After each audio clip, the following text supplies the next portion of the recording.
Quero desejar uma boa noite a todos que estão nos assistindo pelo YouTube nesse momento. Agradecer a Deus pela oportunidade de compartilharmos de sua palavra com os amados irmãos e amigos que estão conosco nesta noite. E eu gostaria então de convidá-los a abrirmos a Escritura Sagrada na carta aos Hebreus, capítulo 1. E hoje nós vamos ler os 14 versículos deste capítulo 1. Carta aos Hebreus, capítulo 1, do versículo 1 até o versículo 14. Nós faremos então a leitura do texto sagrado em Hebreus, capítulo 1, versículos 1 até o versículo de número 14. Depois nós faremos uma breve oração. Diz assim a palavra do Senhor: havendo Deus outrora falado muitas vezes e de muitas maneiras aos pais pelos profetas, nestes últimos dias nos falou pelo Filho, a quem constituiu herdeiro de todas as coisas, pelo qual também fez o universo. Ele que é o resplendor da glória e a expressão exata do seu ser, sustentando todas as coisas pela palavra do seu poder, depois de ter feito a purificação dos pecados, assentou-se à direita da majestade nas alturas, tendo se tornado tão superior aos anjos, quanto herdou mais excelente nome do que eles. Pois a qual dos anjos disse jamais: tu és meu filho, eu hoje te gerei? E outra vez, eu lhe serei pai, e ele me será filho? E novamente, ao introduzir o primogênito no mundo, diz: e todos os anjos de Deus o adorem. Ainda, quanto aos anjos, diz: aquele que a seus anjos faz ventos, e a seus ministros labareda de fogo. Mas acerca do Filho, o teu trono, ó Deus, é para todo sempre, e cetro de equidade, e cetro é o cetro do seu reino. Amaste a justiça e odiastes a iniquidade. Por isso Deus, o teu Deus, te ungiu com óleo de alegria, como a nenhum dos teus companheiros. Ainda no princípio, Senhor, lançaste os fundamentos da terra, e os céus são obras das tuas mãos. Eles perecerão, tu, porém, permaneces. Sim, todos eles envelhecerão. Qual vestes, também qual manto os enrolarás, e como vestes serão igualmente mudados. Tu, porém, és o mesmo, e os teus anos jamais terão fim. Ora, a qual dos anjos jamais disse: assenta-te à minha direita, até que eu ponha os teus inimigos por estrados dos teus pés? Não são todos eles espíritos ministradores, enviados para serviço a favor dos que hão de herdar a salvação? Oremos. Senhor Deus, muito obrigado pela tua palavra lida nesta noite. Mas como cantamos, queremos ir além da letra. Queremos estudar a tua palavra nesta noite, receber alimento para as nossas almas, e que o Senhor venha nesta noite, graciosamente nos abençoar com a tua palavra, Senhor, que é viva e eficaz, e que os crentes possam ser edificados, possam conhecer cada vez mais e mais a pessoa, a obra e o poder de Cristo Jesus, o nosso Senhor. E que aqueles que ainda não se renderam a Jesus possam ter um encontro pessoal com Ele e entregar-se totalmente e tê-lo como seu único e todo suficiente Salvador. Assim nós choramos, agradecidos em nome deste mesmo Senhor e deste mesmo Salvador, agora e para sempre. Amém. Meus amados, nós na semana passada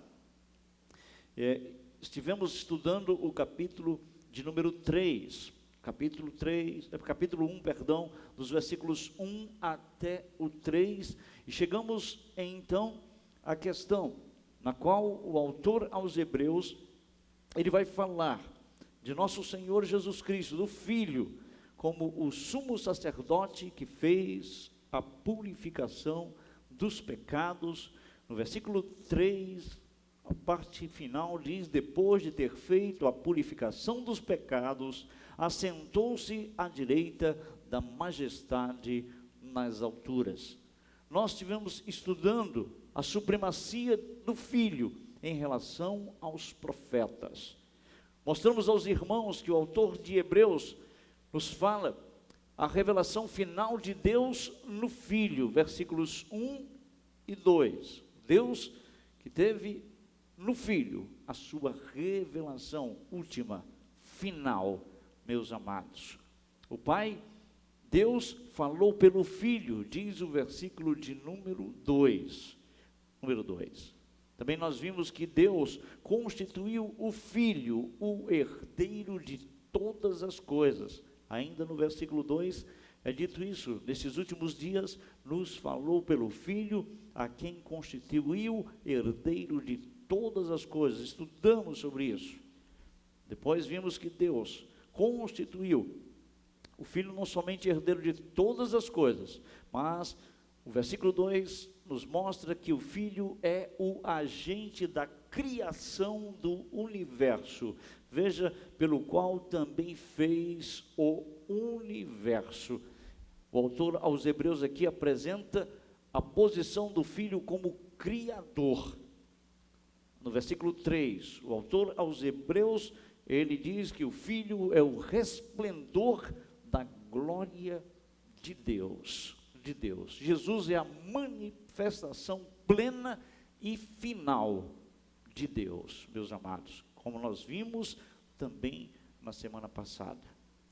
Vimos ainda no versículo 3 que o Filho é a expressão exata do ser de Deus. O autor, é claro, não se refere à imagem física, pois Deus, ele é espírito. Portanto, nós não podemos contemplá-lo, não é? Ele não se refere a isso, mas ele nos mostra claramente que o Filho é a impressão perfeita, a representação exata da natureza e da essência de Deus, no tempo e no espaço, coisa que nós também estudamos na última terça-feira. E ainda vimos o Filho como o sustentador do universo. O Filho não somente é o criador do universo, como diz o versículo 2, mas o escritor aos Hebreus declara que o Filho é o sustentador de todas as coisas. É o Filho que mantém o universo em equilíbrio. Ele é quem mantém as galáxias em movimento. Os versículos 2 e 3, eles se complementam. Eles se complementam.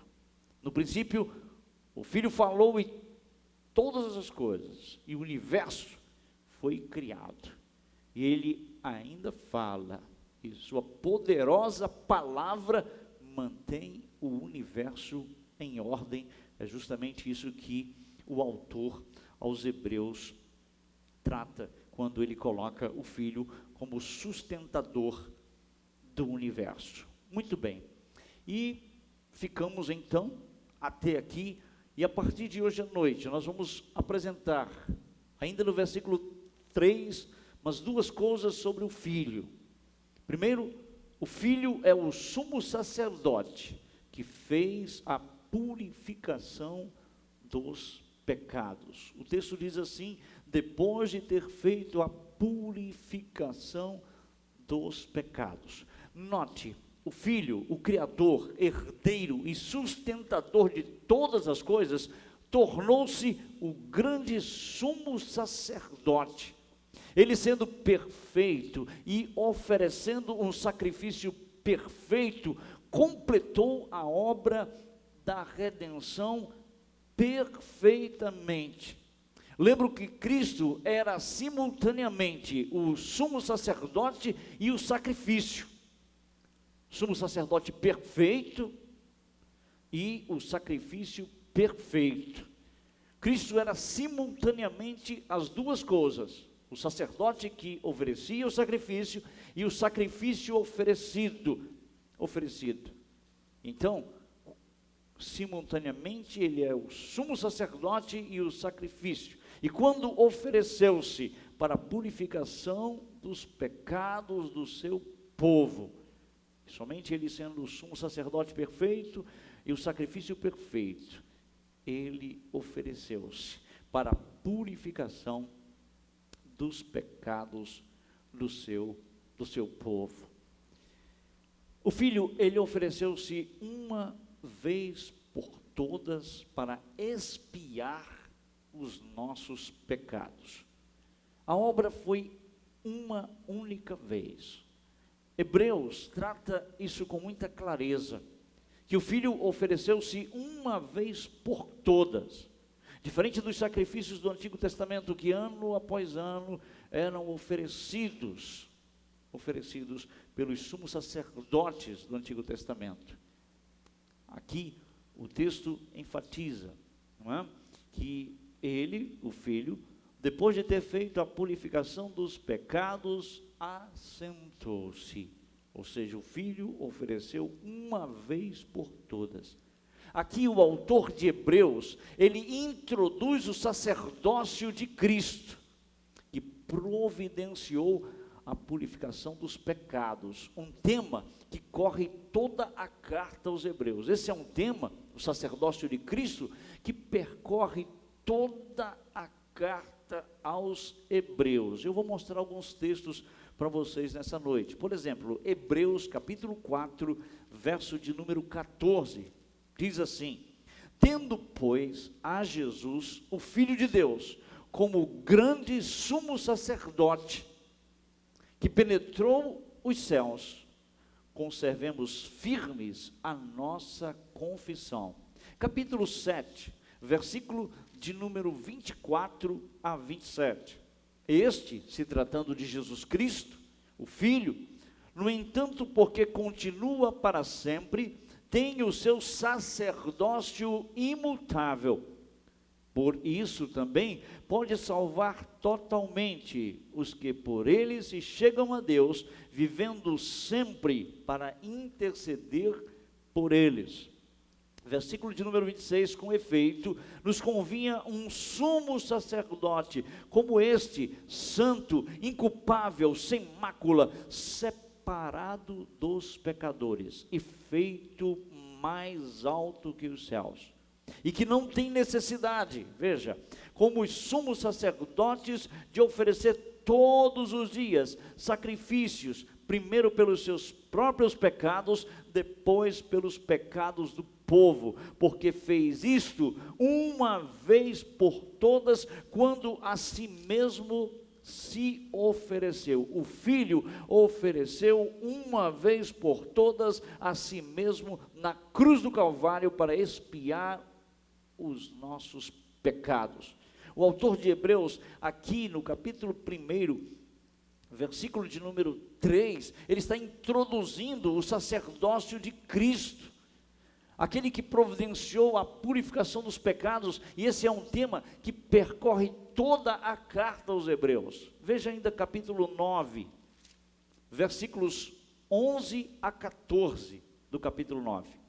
Quando, porém, veio Cristo como sumo sacerdote dos bens já realizados, mediante o maior, essa é uma palavra que aparece no grego 19 vezes em todo o Novo Testamento, e das 19 vezes, essa palavra maior aparece 13 vezes em Hebreus. Mas assim o texto diz: o maior e mais perfeito tabernáculo, não feito por mãos, quer dizer, não desta criação, não por meio de sangue de bodes e de bezerros, mas pelo seu próprio sangue, entrou no Santo dos Santos, uma vez por todas. Isso é muito importante na carta. Que o Filho ofereceu-se uma vez por todas. Uma vez por todas. E diz o texto ainda, tendo, capítulo 9, versículo 12, tendo obtido eterna redenção. Portanto, se o sangue de bodes e de touros e a cinza de uma novilha, aspergidos sobre os contaminados, os santificam, quanto à purificação da carne, muito mais o sangue de Cristo, que pelo Espírito eterno, a si mesmo se ofereceu, sem mácula, a Deus, purificará a nossa consciência de obras mortas, para servirmos ao Deus vivo. Vai ainda o capítulo 10, versículos de número 11 e versículo de número 12. Capítulo 10, verso 11 e 12. Diz assim: ora, todo sacerdote se apresenta dia após dia. Está se referindo aos sacerdotes do Antigo Testamento, sacerdotes levíticos, arônicos, se assim você quer. E diz assim, ora, versículo 11, todo sacerdote se apresenta dia após dia, a exercer o serviço sagrado e a oferecer muitas vezes os mesmos sacrifícios, que nunca, jamais podem remover pecados. Jesus, porém, veja, o sumo sacerdote, aqui nós temos o sacerdócio de Cristo. Jesus, porém, tendo oferecido para sempre um único sacrifício, ele é o sumo sacerdote e ele é o sacrifício perfeitos pelos pecados, assentou-se à destra de Deus. Meus amados, na lei mosaica, o sumo sacerdote tinha de fazer uma expiação no dia da expiação, para limpar o povo de Israel de todos os seus pecados. Havia o dia da expiação, no qual o sumo sacerdote, ele oferecia, ele fazia ali, não é, um sacrifício. Ele tinha que fazer uma expiação, justamente nesse dia. E eu quero levar vocês a Levítico agora. Precisamos ir até Levítico. Por isso que eu disse a você no início do estudo desta carta, que é muito importante. Juntamente com Hebreus, nós estamos lendo e conhecendo Levítico. Levítico. Capítulo 16 de Levítico fala sobre o dia da expiação. E na lei mosaica, o sumo sacerdote tinha de fazer uma expiação no dia da expiação, uma vez por ano. Para quê? Para limpar o povo de Israel de todos os seus pecados. Veja o capítulo 16, versículo 29 até o final do versículo 34. Isto vos será por estatuto perpétuo. No 7º mês, aos 10 dias do mês, afligireis a vossa alma, e nenhuma obra fareis, nem o natural, nem o estrangeiro, que peregrina entre vós. Porque naquele dia se fará expiação por vós, para purificar-vos, e sereis purificados de todos os vossos pecados perante o Senhor. É sábado de descanso solene para vós outros, e afligireis a vossa alma, é estatuto perpétuo. Quem for ungido e consagrado para oficiar como sacerdote no lugar de seu pai, fará a expiação, havendo posto as vestes de linho, as vestes santas, fará expiação pelo santuário, pela tenda da congregação e pelo altar. Também a fará pelos sacerdotes e por todo o povo da congregação. Isso vos será por estatuto perpétuo, para fazer expiação uma vez por ano pelos filhos de Israel, por causa dos seus pecados. E fez Arão como o Senhor ordenara a Moisés. Então nós temos aqui na lei mosaica, o sumo sacerdote, ele tinha que fazer uma expiação justamente no dia da expiação, para limpar o povo de Israel de todos os seus pecados. O sumo sacerdote, eu quero lembrar a você, era um pecador, portanto ele necessitava de oferecer primeiro um sacrifício por si mesmo. Era necessário que ele oferecesse primeiramente um sacrifício por si mesmo, e depois, sim, ele poderia oferecer um sacrifício pelo povo. Meus amados, o sumo sacerdote no Antigo Testamento fazia seu trabalho imperfeitamente, porque ano após ano ele precisava fazer o sacrifício, ano após ano, fazia seu trabalho, mas imperfeitamente. Enquanto Cristo, como aquele sem pecado, e o verdadeiro sumo sacerdote, completou a obra perfeitamente. É por isso que o autor aos Hebreus, no capítulo 1, verso 3, ele declara isso. Versículo 3 diz assim: depois de ter feito a purificação dos pecados, assentou-se. Porque Cristo, como aquele sem pecado, e o verdadeiro sumo sacerdote, completou a obra perfeitamente, assentou-se. Coisa que o sumo sacerdote do Antigo Testamento não podia fazer. O autor de Hebreus, ele dirige a nossa atenção, não somente em quem Cristo é, a sua pessoa, como ele tem feito até aqui.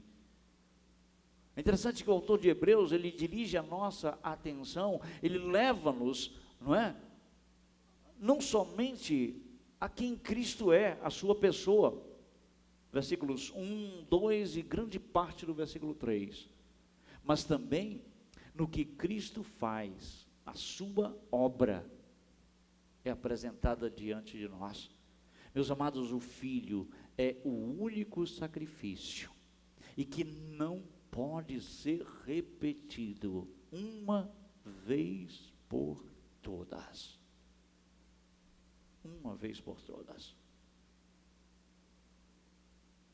O Filho é a provisão eficaz de Deus para o maior problema da humanidade, que é o pecado. O pecado. E ele fez isso uma vez por todas. Não pode ser repetido. E nós lemos textos aqui. Posso me voltar para Hebreus, capítulo 10, versos 11 e 12 novamente, para lembrar você que o Filho é o único sacrifício que não pode ser repetido, uma vez por todas. Uma vez por todas. E o autor de Hebreus, ainda no capítulo 10, ele confirma isso, lá no versículo de número 18, quando ele diz assim: veja, ora, onde há remissão destes, ou seja, de pecados, já não há oferta pelo pecado, oblação, sacrifício. Então lembre-se, o Filho é o único sacrifício e a provisão eficaz de Deus para o maior problema do homem, o pecado. Então o autor de Hebreus, ele deixa claro que o Filho é o sumo sacerdote que faz a purificação dos pecados. Mas ele não para por aqui não. O autor de Hebreus termina o versículo 3 dizendo: assentou-se à direita da majestade nas alturas. A expressão assentou-se à direita não deve ser tomada literalmente, mas simbolicamente. Assentou-se.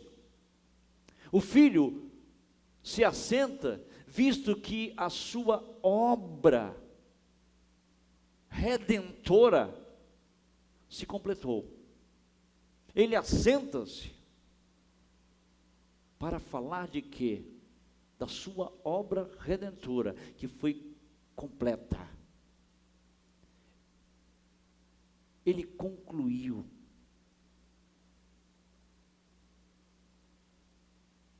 Ele não deixou nada para ser feito.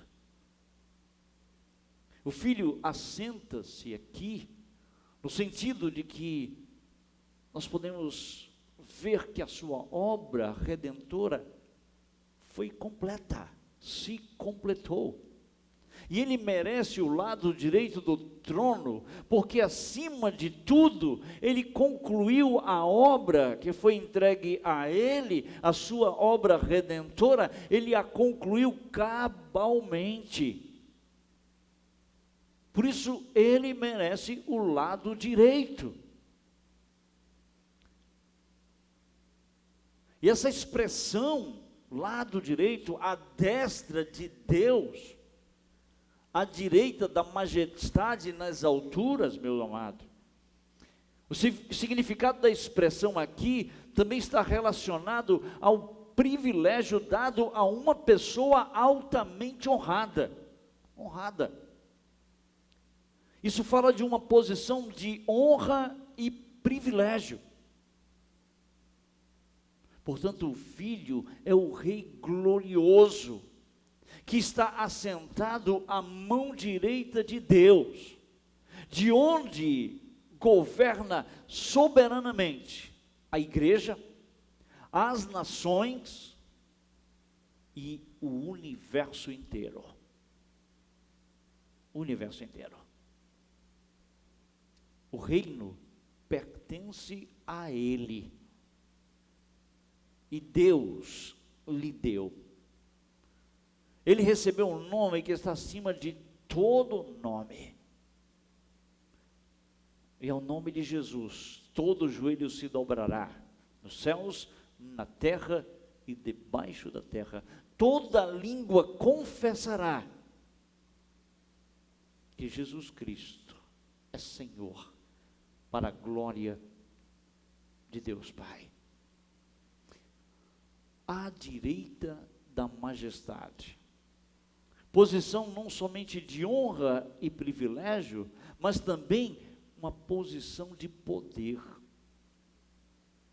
A posição aqui não é somente de honra e de privilégio, mas fala de uma posição de poder. Veja Mateus 28, 18. Quando Jesus, na grande comissão, ele volta-se para os seus apóstolos e ele diz: toda autoridade me foi dada no céu e na terra. À direita da majestade, fala não somente de uma posição de honra e privilégio, mas fala, meu amado irmão e amigo, também da posição de poder. De poder. Posição de poder dada ao Filho de Deus. Mateus 28, versículo de número 18.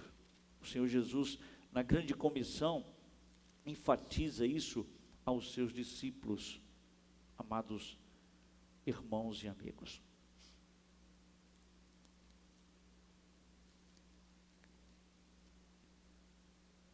Venho lembrar você que a mão que foi cravejada no Calvário, segura o cetro de domínio universal. Sim, aquelas mãos que foram furadas, cravejadas, seguram o cetro de domínio universal. ficando subordinados a ele, anjos, governos, potestades e poderes. Então, fala de uma posição não somente de honra, mas uma posição de poder. Toda autoridade, todo poder foi dado a Cristo Jesus. Ele mesmo deixou bem claro isso no Evangelho de Mateus, como eu já destaquei.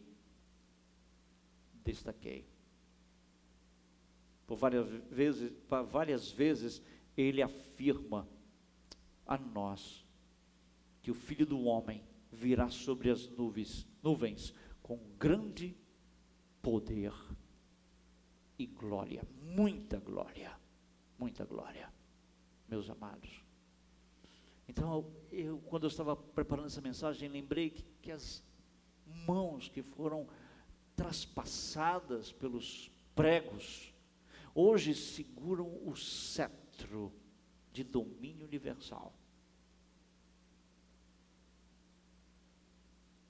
E tudo está subordinado ao Filho. Anjos, potestades, ou seja, governos e poderes. Meus amados, o autor de Hebreus, além de destacar a deidade do Filho, nós podemos observar nos 3 primeiros versículos que nós estamos estudando até aqui, os 3 ofícios de Cristo, que são bem salientados pelo autor. Os 3 ofícios de Cristo são bem salientados nesses versículos, nos 3 primeiros versículos de Hebreus, que nós estamos estudando. Primeiro, ofício de profeta. O autor de Hebreus diz: o grande e final profeta. Hebreus capítulo 1, versículo 1, e a parte A do versículo 2 diz: havendo Deus outrora falado muitas vezes e de muitas maneiras aos pais pelos profetas, nesses últimos dias nos falou pelo profeta, o Filho. Então esse apresenta para nós o primeiro ofício de Cristo, profeta. O segundo ofício está salientado no versículo 3 e na parte C, o grande sumo sacerdote. O ofício de sacerdote, ou de sumo sacerdote, que fez expiação pelos nossos pecados. Veja, o texto diz: depois de ter feito a purificação dos pecados. Jesus é profeta, ofício, sacerdote, e por fim, o autor de Hebreus termina esse versículo 3, apresentando para nós o ofício de rei. Ele diz: assentou-se à direita da majestade nas alturas, o Rei dos Reis, que está à destra de Deus. Os 3 ofícios são-nos apresentados aqui, 3 ofícios que somente Jesus exerceu. Somente Ele, profeta, sacerdote e rei.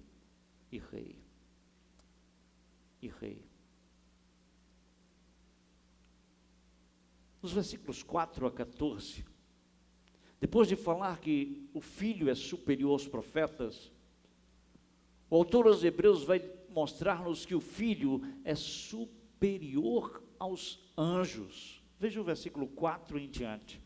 Tendo se tornado tão superior. Essa palavra aqui é maior. É uma das 13 vezes que a palavra maior aqui aparece no livro de Hebreus. Tendo se tornado tão superior aos anjos, quanto herdou mais excelente nome do que eles, Pois a qual dos anjos disse jamais: Tu és meu filho, eu hoje te gerei, e outra vez eu lhe serei pai, e ele me será filho? A partir daqui, do versículo 4 até o versículo 14, o autor de Hebreus ele vai nos mostrar que o filho é superior aos anjos. O autor da carta aos Hebreus, depois de mostrar a superioridade do filho em relação aos profetas, agora ele passa-nos a mostrar a superioridade do filho em relação aos anjos. Aos anjos. Ele coloca o filho em contraste com os anjos. E ele apresenta Jesus Cristo como maior, melhor que os anjos, superior. E basta uma simples leitura para nós notarmos essa verdade, meu amado. Versículo 5, ele continua: Eu lhe serei pai e ele me será filho. E novamente, ao introduzir o primogênito no mundo, diz: E todos os anjos de Deus o adorem. Ainda quanto aos anjos diz: Aquele que a seus anjos faz ventos e a seus ministros labareda de fogo. Mas acerca do filho: O teu trono, ó Deus, é para todo sempre. Veja que há um contraste aqui, para mostrar que o filho é superior, a supremacia do filho em relação aos anjos, a superioridade do filho em relação aos profetas. Agora é hora de mostrar a superioridade do filho em relação aos anjos, meu amado. E isso faz-se necessário, pois o povo judeu tinha grande estima pelo ministério dos anjos. Dos anjos.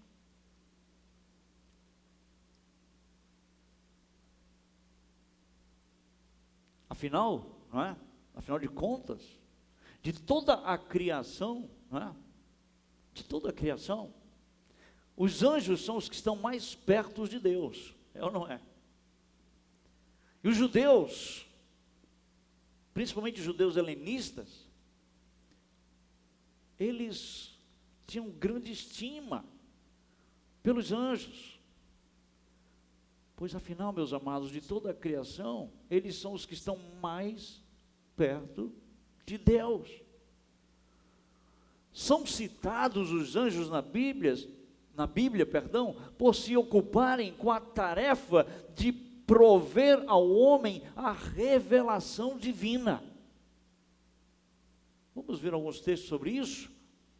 Os anjos são citados por se ocuparem com a tarefa de prover ao homem com a revelação divina, meus amados. Veja Atos, capítulo de número 7. Vamos a Atos dos Apóstolos. Capítulo 7, versículo 38.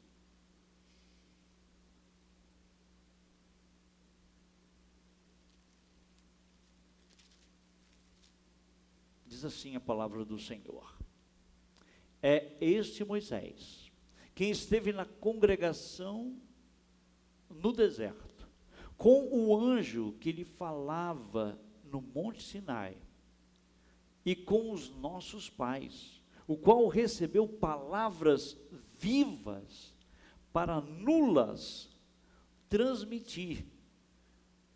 Veja como a eles, aos anjos, veja como eles são citados por se ocuparem com a tarefa de prover ao homem a revelação divina. Divina. Veja o versículo 53 deste mesmo capítulo. Versículo 52 diz assim: Qual dos profetas vossos pais não perseguiram? Eles mataram os que anteriormente anunciavam a vinda do justo, do qual vós agora vos tornastes traidores e assassinos. Vós, judeus, que recebestes a lei por intermédio de anjos, e não a guardastes. Veja como a eles é colocado de ocuparem a tarefa de prover ao homem a revelação divina. Veja ainda Gálatas capítulo 3, verso de número 19. Paulo escrevendo aos Gálatas, capítulo 3, verso de número 19.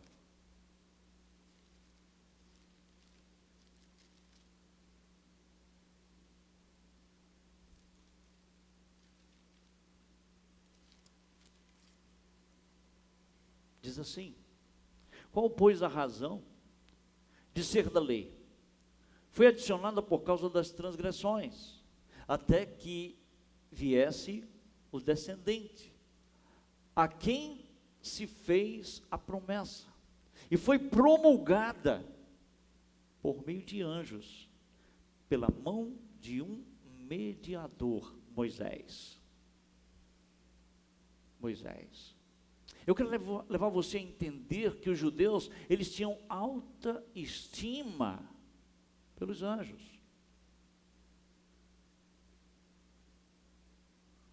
E faz-se necessário mostrar a superioridade do Filho em relação aos anjos. Isso faz-se necessário, meus amados, porque o povo judeu tinha grande estima pelo ministério dos anjos. Veja ainda Hebreus capítulo 2, verso 2. Se, pois, se tornou firme a palavra falada por meio de anjos, e toda transgressão ou desobediência, recebeu justo castigo, novamente é citado os anjos.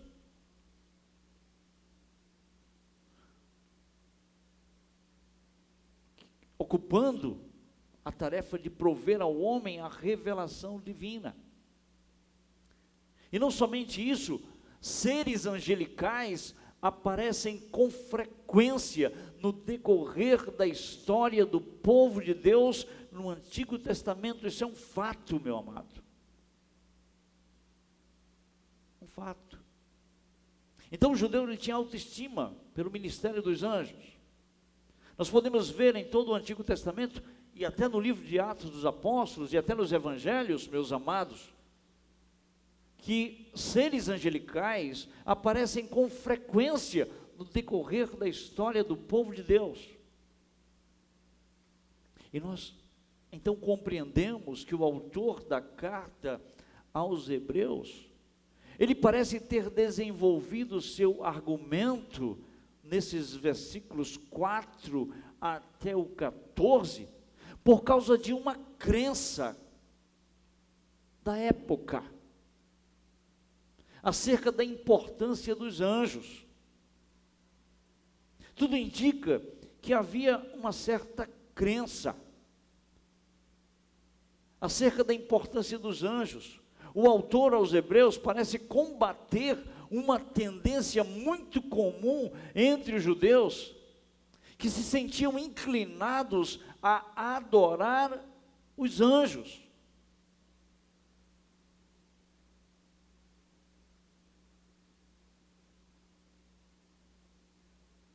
E a fim então de mostrar a supremacia do Filho em relação aos anjos, é apresentada uma seleção de 7 citações.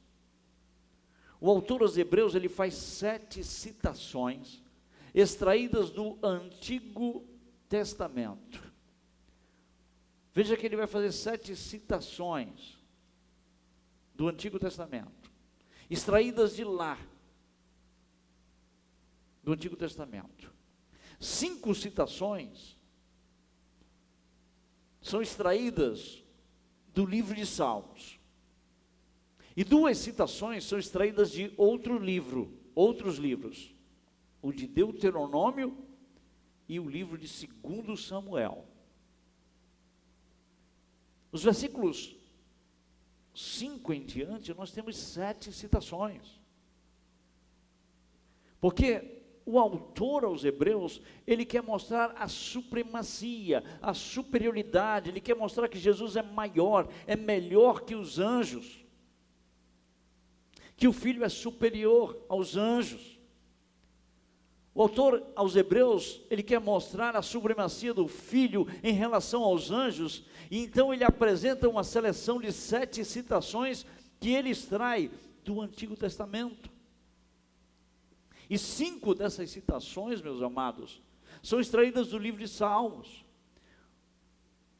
Outra citação de Deuteronômio, e outra do segundo livro de Samuel. Segundo livro de Samuel.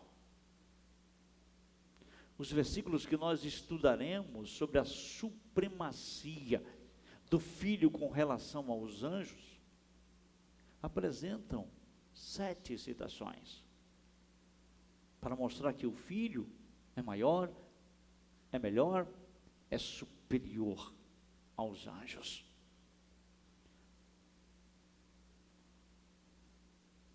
O autor da carta aos Hebreus faz um contraste entre o Filho e os anjos, e os apresenta diante de nós. Dê uma olhada nos versículos 4 e 5, só para a gente fazer uma breve introdução do que nós vamos estudar daqui para frente. 4 e 5. Tendo se tornado tão superior aos anjos, quanto herdou mais excelente nome do que eles? Pois a qual dos anjos disse: jamais, tu és meu filho, eu hoje te gerei, e outra vez eu lhe serei pai, e ele me será filho. Veja como há um contraste entre os filhos, entre o Filho, Jesus Cristo, e os anjos. E ele apresenta os anjos, no versículo 4 e 5, como inferiores ao Filho.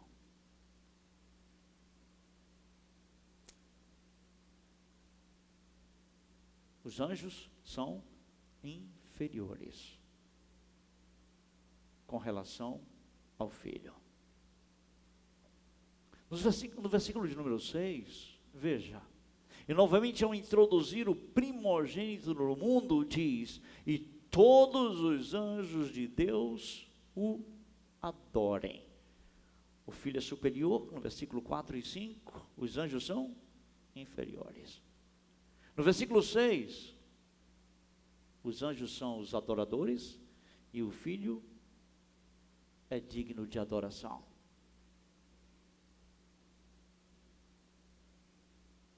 Veja os versículos 7 a 12.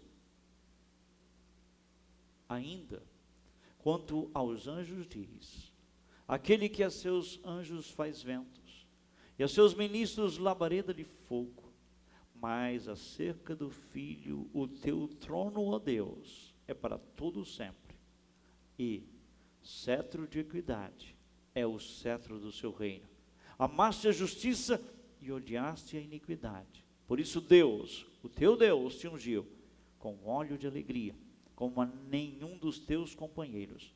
Ainda no princípio, Senhor, lançaste os fundamentos da terra, e os céus são obras das tuas mãos. Eles perecerão, tu, porém, permaneces. Sim, todos eles envelhecerão. Qual vestes? Também, qual manto os enrolarás? E como vestes, serão igualmente mudados. Tu, porém, és o mesmo, e os teus anos jamais terão fim. Aqui, ele faz novamente um contraste para mostrar a superioridade de Cristo. Cristo, o Filho, é criador, os anjos são seres criados. Versículos 7 a 12. E por fim, versículos 13 e 14, diz assim: ora, a qual dos anjos jamais disse: assenta-te à minha direita, até que eu ponha os teus inimigos por estrado dos teus pés? Não são todos eles, os anjos, espíritos ministradores enviados para serviço. Aqui ele apresenta o Filho como Senhor, soberano, e os anjos, servos. Veja que o autor, meu amado, ele faz esse contraste para mostrar aos leitores hebreus e para nós também a supremacia do Filho com relação aos anjos. Ele é superior, os anjos são inferiores.